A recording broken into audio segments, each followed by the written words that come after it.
Era para ser um dia normal de aula, mas Janalice percebeu algo diferente ao entrar. Não que sua passagem no pátio do colégio não provocasse sempre algum frisson por conta da altura da sua saia, mas era mais do que isso. Dentro da sala, cochichos e risos. Então a professora se irrita e alguém se levanta. Entrega um celular. A professora põe a mão na boca. Sai. O que é que tem no celular? Janalice assiste a uma demorada cena de felação que ela protagoniza junto a seu namorado Fenk, com direito a closes de sua genitália a pedido dele. Chocada, não sabe o que dizer. A professora retorna, a diretora vem junto. Pede que ela saia, que volte para casa, que somente retorne com os pais. E, atravessando o pátio, agora ouve claramente o deboche de todos. Janalice tem 14 anos. Em casa, a mãe chora, grita, estapeia, rasga suas roupas. Entra o pai, com a farda de cobrador de ônibus. Tira o cinto, espanca, expulsa de casa. Ela sai chorando pela rua. Em uma esquina, Fenk está com os amigos. Ela chega e pede ajuda. Ele a trata mal. Ri de sua cara. Os amigos também. Ela chora. Ele dá um tapa, sai fora. Janalice se tranca em seu quarto, à noite. O pai volta. Está decidido. Vai morar com a tia por uns tempos. Não quero ver mais a tua cara, piranha. Foi para isso que eu te criei, a princesinha da casa. Nem me olha que eu te dou outro tabefe. Amanhã cedinho, pega um táxi e vai. E aí, pessoal, tudo bem com vocês? Estou aqui para mais uma aula e hoje a gente vai falar sobre o escritor paraense Edir Augusto, autor do livro Psica. Bom, Edir Augusto é um escritor de Belém, contemporâneo nosso. Ele nasceu em 1954 e já publicou vários romances. O tema dessa aula de hoje é o romance Psica, mas Edir Augusto também publicou um dos primeiros, talvez o primeiro, foi Os Éguas, pela editora Boitempo. Também Psica foi pela editora Boitempo, eles têm saído pela Boitempo. Tem um livro novo do Edir Augusto, publicado em 2020, que chama Bel Hel também. Mas também tem Casa de Caba, entre outros. Os títulos dos livros de Edir Augusto já são um desafio para entender o significado para quem não é de Belém, né? Então, os éguas, esse termo égua, é aquela grande interjeição que serve para tantas e tantas coisas, né? E que é muito, muito comum, é uma vírgula em Belém, serve para tudo. Então, fulano é um égua, então significa que eu estou ofendendo fulano, mas eu me assusto e digo égua. Então, égua é uma interjeição, égua é tudo. Psica também é um termo que muito desafiador se você não é de Belém e região, né? Então, para quem é de Belém, para quem é da região, quando escuta a palavra psica, já as reminiscências da infância, as reminiscências da primeira juventude, de quando os moleques brincavam na rua, jogando peteca ou bolinha de gude, empinando papagaio, brincando à noite na frente de casa, sempre era evocado o termo psica, né? Então, cuidado, senão fulano vai te jogar uma psica. Então, uma espécie de maldição que faz com que tudo comece a dar errado quando você sofre, quando sobre você é jogada uma psica. Então, a psica significa isso, e eu sei porque eu sou de Belém. Se não fosse, eu teria que pesquisar para descobrir. Esse livro, Psica, foi traduzido, Os Éguas também, foram traduzidos para o francês. Na verdade, Edir Augusto começou a ser reconhecido muito mais fora do Brasil, na França. Ele ganhou mais de uma vez o prêmio da Universidade de Lyon, o prêmio Camaleon da Universidade de Lyon, na França.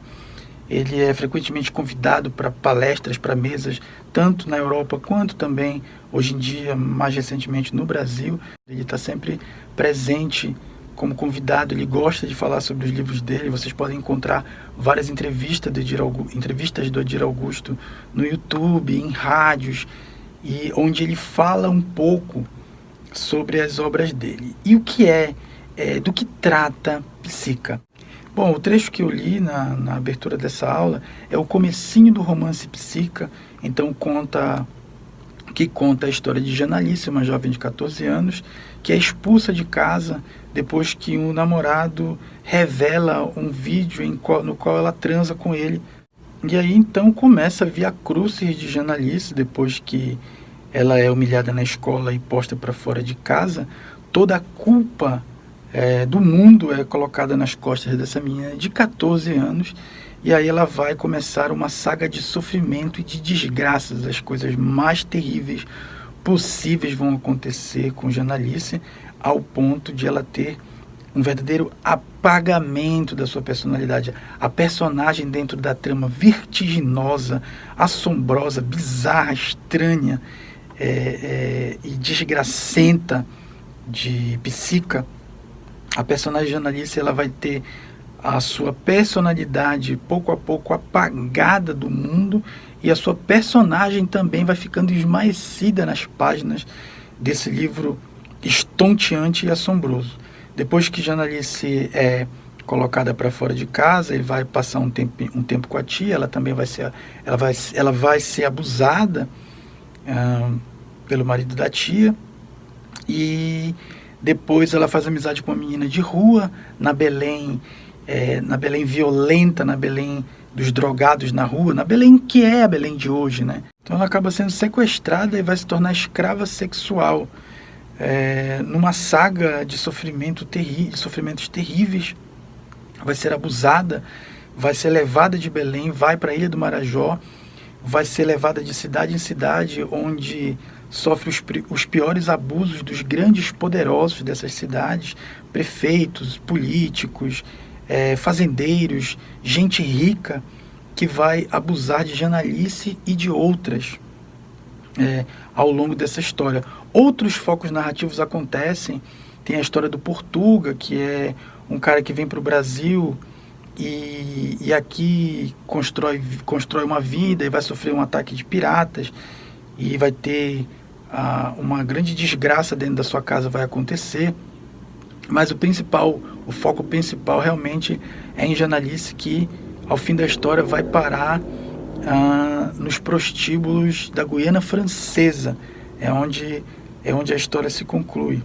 Bom, contribui ainda para o assombro desse texto, para essa coisa vertiginosa, além do tema muito difícil, muito delicado, que é o tema do tráfico de mulheres, que é o tema de mulheres jovens, né, crianças, serem usadas para turismo sexual. O que torna esse romance tão poderoso e tão avassalador é o fato de que a gente tem a impressão, quem lê as notícias na cidade de Belém, quem lê os jornais, a gente tem a impressão de que tudo é verdade.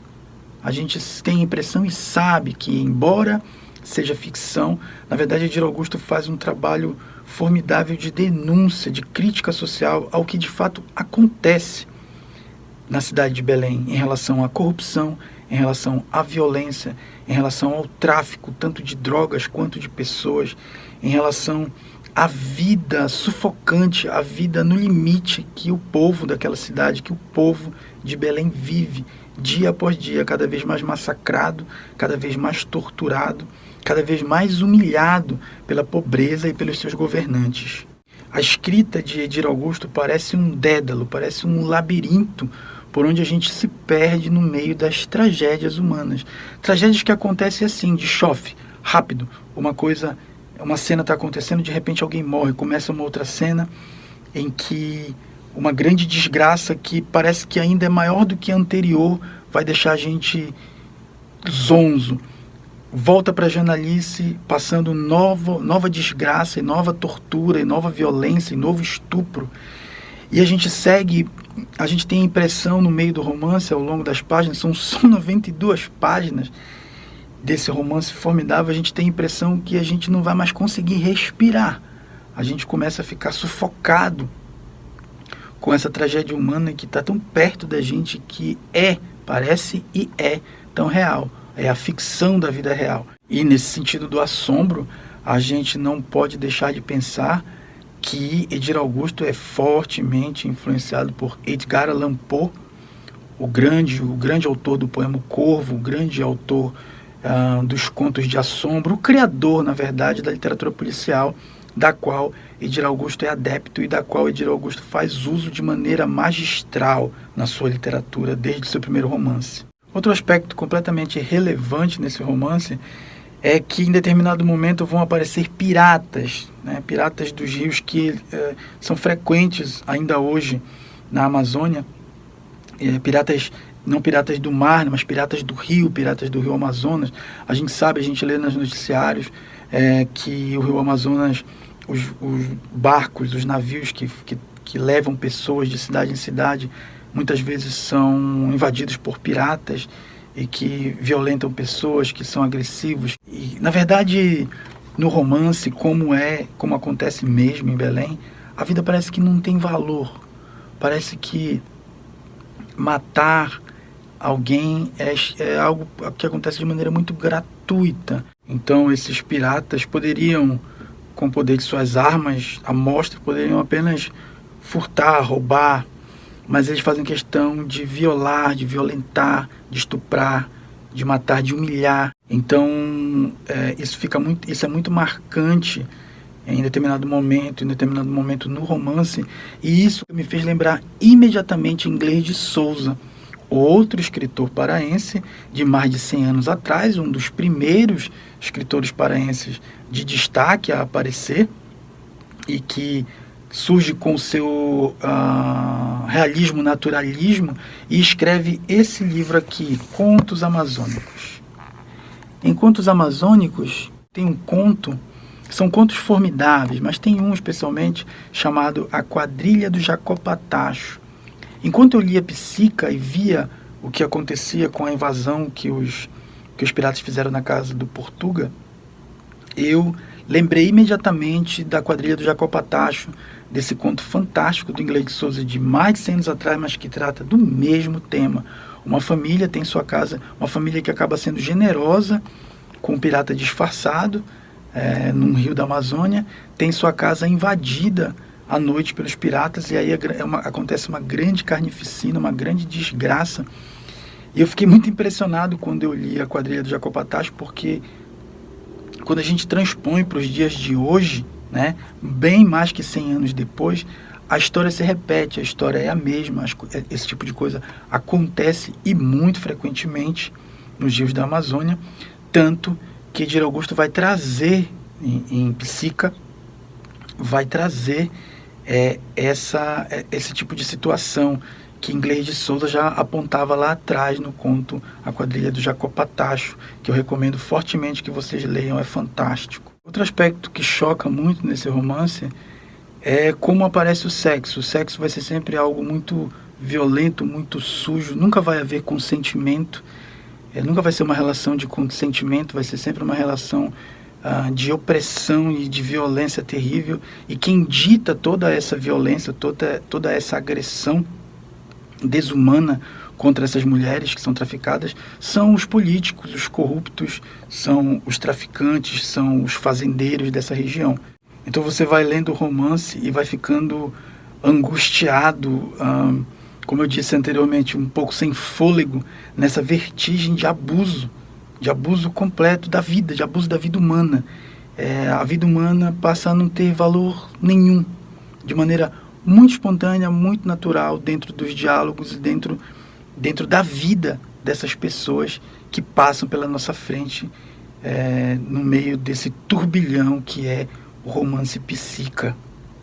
Quanto à linguagem, Edir Augusto explora a fala do lugar, hoje, né? A fala em Belém e na região, hoje, com as gírias da rua, usando coisas que vêm lá da tradição da nossa língua. Eu falo nossa porque eu sou de Belém também. E ele então coloca a fala mais atual de Belém. Também o livro é escrito sem parágrafos, cada capítulo é de uma sentada, de uma vez.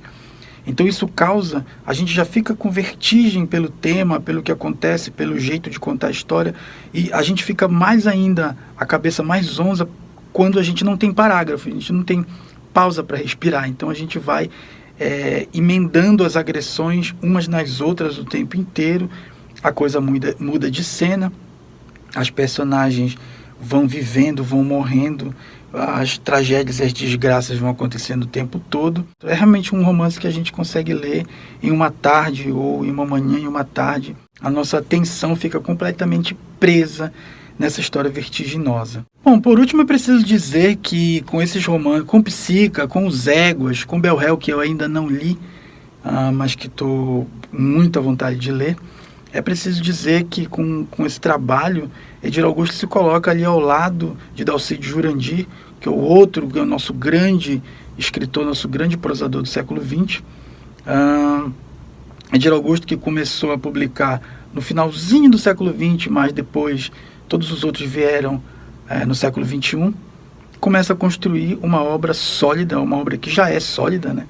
Já é madura, e se coloca ao lado de Dalcídio Jurandir e de Inglês de Souza como um dos importantes ficcionistas da Amazônia, que tem muito a dizer e que tem uma escrita muito sintética, muito econômica, muito objetiva e muito forte. O trabalho de linguagem em Edir Augusto é algo impressionante pela sua economia verbal, mas ao mesmo tempo pela sua carga de significado, pela sua força, pelo punch que essa literatura tem para oferecer para a gente. Eu espero que vocês tenham gostado dessa aula e a gente se vê na próxima aula. Valeu, gente!